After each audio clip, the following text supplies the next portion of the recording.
Գյուրջան Կասկադ, հասանելի բնակարաններ 65 ամիս մարման ժամկետով։ Փորձենք եւս երկու հարց Factor TV, Նարեկ եւ հաջորդիվ Գազետա Կոմսոմոլսկայա Պրավդա, խնդրում եմ պատրաստ լինել։ Շնորհակալություն Factor TV Նարեկ Կիրակոսյան, ես հարց ունեմ երկու նախարարներին էլ։ Պարոն Լավրով, դուք եկել եք մի երկիր, որի դեմ եւ Լեռնային Ղարաբաղի դեմ Ադրբեջանը կիրառել է մեծականակ ռուսական զենքեր, ինչի հետևանքով հայաթափվել է Լեռնային Ղարաբաղի Հանրապետությունը եւ օկուպացվել են Հայաստանի ինքնիշխան տարածքներ։ 44-օրյա պատերազմի մեկնարկի դրությամբ ադրբեջանական բանակի զենքի 60%-ը եղել են Ռուսաստանից եւ Բելարուսից մատակարարվածները։ Բացի այդ, Ռուսաստանը չի կատարել 1997 թվականի պայմանագրով ստանձնած պայմանագրային պարտավորությունները։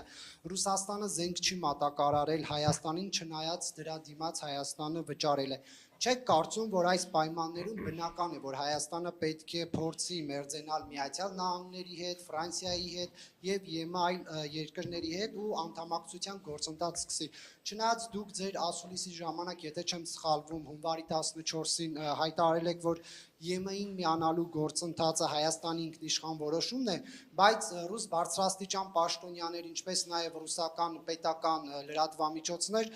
սպառնալիքներ են հնչեցնում եւ անգամ զուգահեռներ տանելով, այսպես ասած, Հայաստանի ուկրաինացման հետ կապված, սա ինչ է նշանակում, արդյոք Ռուսաստանը պատրաստվում է տնտեսական պատժամիջոցներով կամ ռազմական ուժով կանխարգելել Հայաստանի մերձեցումը ԵՄ-ի հետ, ինչպես եղավ Կիևի դեպքում, թե այնուհանդերձ կհարգեք Հայաստանի ինքնիշխան որոշումը։ Եվ եթե կարելի է մեկ հարցել Հայաստանի արտգործնախարարին,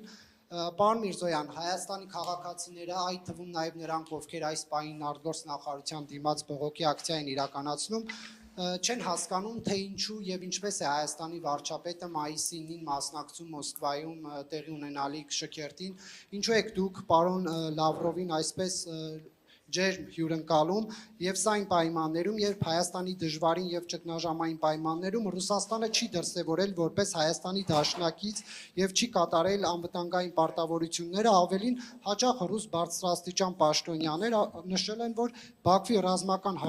հարձակումները Հայաստանի դեմ արդարացված են, քանի որ սահմանները հստակեցված չեն։ Այսքանից հետո հայ-ռուսական ինչ որակի հարաբերությունների մասին կարող է խոսք լինել եւ կոչվել դրանք դաշնակցային։ Знаете, мне как-то даже неловко отвечать на ваш вопрос. Во-первых, не запомнил того, что вы говорили. Позиция ваша ясна. Բայց այդ դիսկուրսումը հասկանալի է, բարձր է, բայց ես կփորձեմ ամեն դեպքում արձագանքել։ Ինչ վերաբերում է նրան, թե Ադրբեջանը օգտագործում էր ռուսական զենք, հիշեցնեմ, որ Հայաստանն էլ գրեթե բոլոր տարիներին անկախություն ձեռք բերելուց հետո օգտագործում էր ռուսական զենք, այդ թվում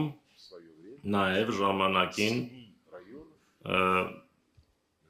վերցնելու համար այն 7 շրջանները, որոնց նկատմամբ պաշտոնական հավակնություն երբեք չի ունեցել։ Իմիջ այլոց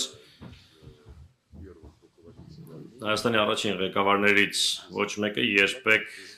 չէր առաջարկում Լեռնային Ղարաբաղը ճանաչել որպես անկախ միավոր,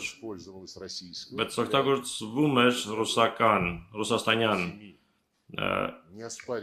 զենք վերցնելու համար անվիճարկելի 7, չվիճարկվող 7 ադրբեջանական շրջանները եւ այնտեղ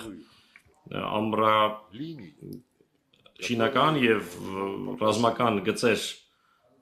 ստեղծելու համար, շինարարության համար եւ դրանք ցույց են տալիս, որ այդ տարածքները շատ երկար ժամանակ պահելու համար էր հաշվարկնարված։ Որոշ վերլուծաբաններ ասում էին, որ այդ ամրաշինական աշխատանքների բնույթը վկայում էր այն մասին, որ ընդհանրապես չէին պլանավորում դրանք հետ փոխանցել Ադրբեջանին, ուստի այո, Աֆրիկայում էլ է,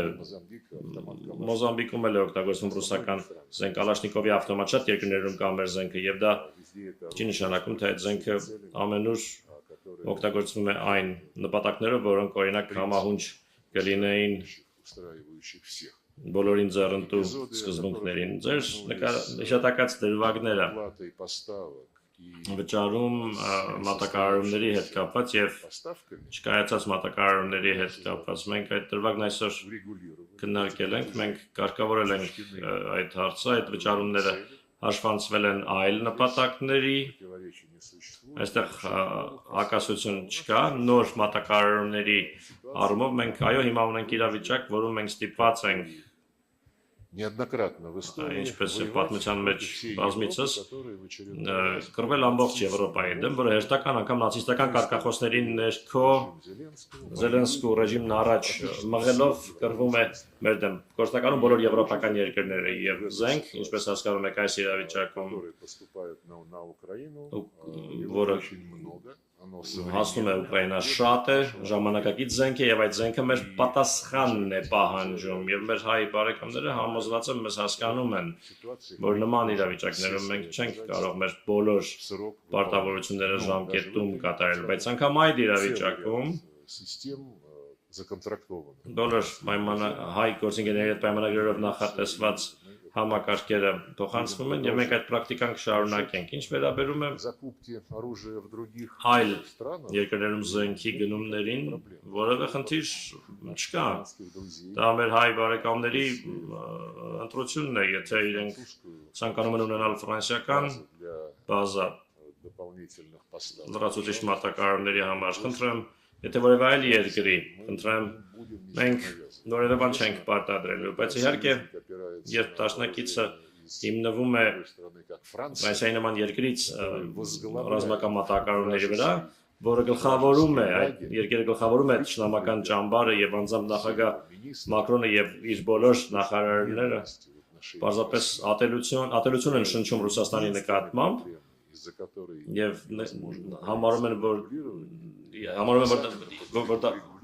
այն միակ խնդիրն է Ուկրաինայի հակամարտության չլուծման համար, բայց իրենք լուծում ասելով հասկանում են հրադադար առանց որևէ պայմանների առնվազն մեկ ամսով կամ ավելի երկար ժամկետով, որովհետեւ մենք կարողանանք հանգիստ միջավայրում լրազինել Ուկրաինային, որ Ուկրաինան կարողանա իր պաշտպանական դիրքերը ուժեղացնել։ Ընդ որում այդ կոչերը առանց պայմանների հրադադարի մասին հնչեցվում են մի քանի տարի լրիվ այլ դիրքորոշում ունենալուց հետո, որը ձևակերպում էին Եվրոպական միությունը եւ ՆԱՏՕ-ի անդամները, իսկ իրենք ասում էին երկար տարիներ ոչ մի բանակցություն չի լինի, քանի դեռ Ուկրաինան չստանա Ռուսաստանից ավելի ուժեղ դիրքեր եւ ընդհանրապես չեն լինի բանակցություններ, ասում են, քանի դեռ Ռուսաստանը ռազմավարական պարտություն չի կրի։ Հետո 180 աստիճանով շուր եկան եւ հիմա արդեն ոչ թե ռազմավարական պարտություն, այլ հրադադար, որպեսզի Ուկրաինան լրազինվի։ Քաղաքական իմաստով իհարկե Ֆրանսիան հանդես է գալիս որպես ճշնամական պետություն, ուստի մեր դաշնակիցները իրենք պետք է որոշեն, թե որտեղ է ավելի լավ զենք գնել։ Նույնիսկ այն ամենով հանդերձ ինչ ես ասացի,